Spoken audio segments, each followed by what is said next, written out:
Alright friends, तो last video तक हमने काफ़ी चीज़ें सीख ली थी और हमने अपने यूआरएल सेटअप कर लिए थे, मॉडल्स हमने देख लिए थे, हमने एडमिन पैनल देख लिया था, सुपर यूज़र बना लिया था।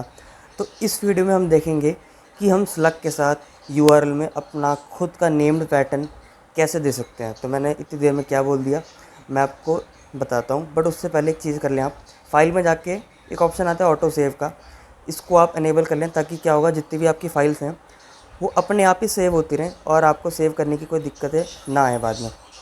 तो हम चलते हैं आगे।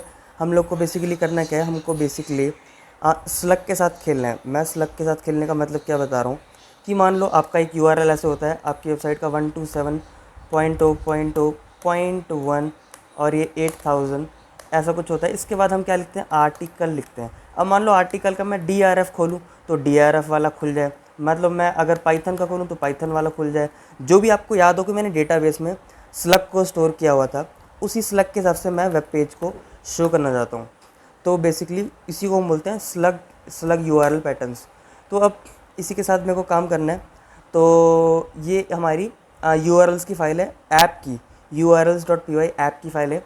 मैं आगे चलता हूँ, मैं लिखता हूँ पाथ, और मेरे को खेलना किसके साथ, स्लग के साथ डील करनी है। तो मैं ऐसे लिखूँगा कि मैं स्लग के साथ डील करूँगा, स्लग के साथ, और ये एक स्लग लेगा। ठीक है, जैसे ही आपने आर्टिकल के बाद स्लग लगा दिया, क्योंकि ये आर्टिकल का यूआरएल है। अगर आप मेन प्रोजेक्ट में जाके देखें अपने यूआरएल्स में, तो हम क्या बोल रहे हैं, अगर आर्टिकल लिखा तो आर्टिकल का यूआरएल संभालेगा। अब आर्टिकल के बाद क्या लिखा वो urls.py संभालेगा। तो आर्टिकल के बाद अगर कुछ नहीं लिखा तो सारे आर्टिकल्स हो जाएंगे। आर्टिकल के बाद अगर कमेंट लिखा तो कमेंट वाला पेज हो जाएगा। और आर्टिकल के बाद आपने स्लग लिख दिया, कोई DRF लिख दिया, या आपने पाइथन लिख दिया, या आपने जिम लिख दिया, जैसे हमने लास्ट वीडियो में देखा था, तो वो व्यूज़ के आर्टिकल डिटेल को कॉल कर दे, आर्टिकल अंडरस्कोर डिटेल्स को वो कॉल कर देगा। ठीक है, आर्टिकल अंडरस्कोर डिटेल्स नाम का एक फंक्शन है, उसको कॉल कर देगा। अब ऐसा फंक्शन है नहीं तो हमको बनाना पड़ेगा। व्यूज़ में जाएंगे हम लोग, कमेंट हमने बनाया था डेफ आर्टिकल डिटेल्स, ये क्या लेता है, रिक्वेस्ट लेता है। अब की बार ये एक स्लग भी लेगा। ये स्लग क्यों लेगा, क्योंकि अरे भाई ये स्लग इसलिए लेगा क्योंकि यूआरएल में जो भी स्लग आएगा वो एज ए इनपुट लेगा और क्या करेगा, ये रिटर्न कर देगा HTTP रिस्पॉन्स। HTTP रिस्पॉन्स मैंने इंपोर्ट नहीं किया हुआ है तो मैं इंपोर्ट कर लेता हूँ। तो from Django.http import HTTP response. ठीक है, तो जैसे ही इसको स्लग मिलेगा, ये क्या करेगा, सिंपली स्लग को ही रिटर्न कर देगा। आप मेरी बात समझ रहे हैं, मैंने क्या बोला, मैंने बोला 127.0.0.1 स्लैश .1 और 8000। इसके बाद क्या होता है, हमारा आर्टिकल होता है। अब आर्टिकल के बाद मान लीजिए कि आपने लिख दिया DRF, तो आपका पेज में सिर्फ DRF दिखना चाहिए। आपने लिख दिया पाइथन तो पाइथन दिखना चाहिए। अगर आपने लिख दिया ABC, ठीक है, ABC तो ABC भी दिखना चाहिए, मैं ये बोल रहा हूँ उसको। ठीक है, तो जो भी स्लग देंगे उसी का HTTP रिस्पॉन्स आपको वो दे देगा। ठीक है, ऑटो सेव ऑन कर रखा है इसलिए अपने आप चीज़ें सेव होती जा रही हैं।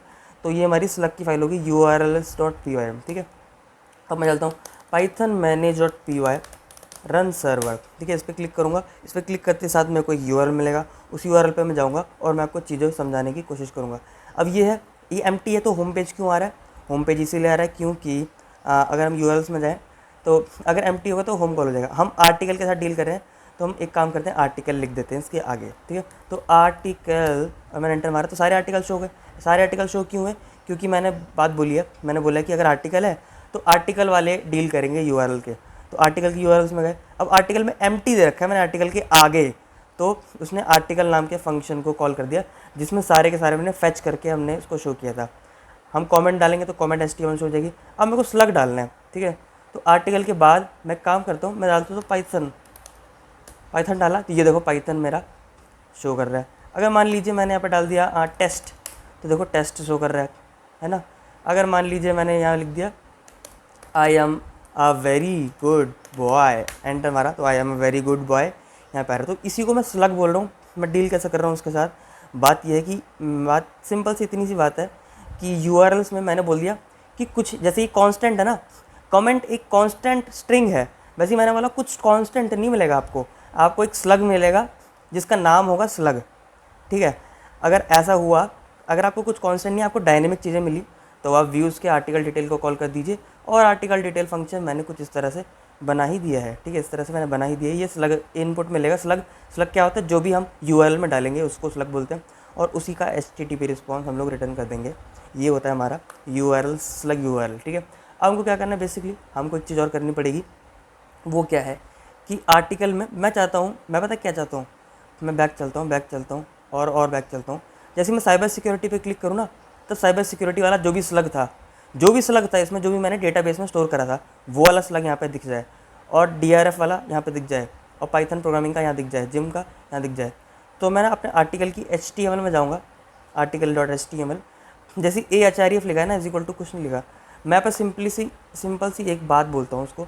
मैं कहता हूँ कि भाई जब भी तुम्हारा HREF होगा ना, तो उसमें आई का स्लग तुम कॉल कर देना, आई का स्लग तुम HREF में डाल देना, ठीक है। स्लग क्या होता है, हमने मॉडल में बना ही रखा है ये स्लग, और ये सेव्ड भी है हमारे डेटाबेस में।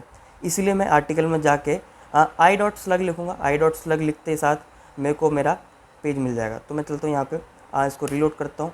मान लो मैंने साइबर सिक्योरिटी कॉल किया, तो देखो साइबर सिक्योरिटी स्लग के नाम से सेव था, वो साइबर सिक्योरिटी यहाँ पे आ चुका है, ठीक है। ऐसे जेंगो का DRF के नाम से सेव था, तो DRF के नाम से वो आ चुका है। जिम, तो जिम के नाम से सेव था, वो आ चुका है। और Node.js क्या होता है, को क्लिक किया तो Node.js और Node.js आ चुका है, ठीक है। तो ये होता है हमारा स्लग, और स्लग का हमारा URLs कैसे पैटर्न होता है, ठीक है। तो आई गेस आपको चीज़ें समझ में आई है। अगर आपको चीज़ें समझ में नहीं है तो आप एक बार पीछे जाएं वीडियो में, और पीछे जगह पर दोबारा से देख लें, और इस काम को आप खुद करें। स्लग कैसे बनाना है, इस काम को एक बार खुद करें। तो इस वीडियो के लिए इतना ही, हम लोग मिलते हैं नेक्स्ट वीडियो में, तब तक के लिए बाय।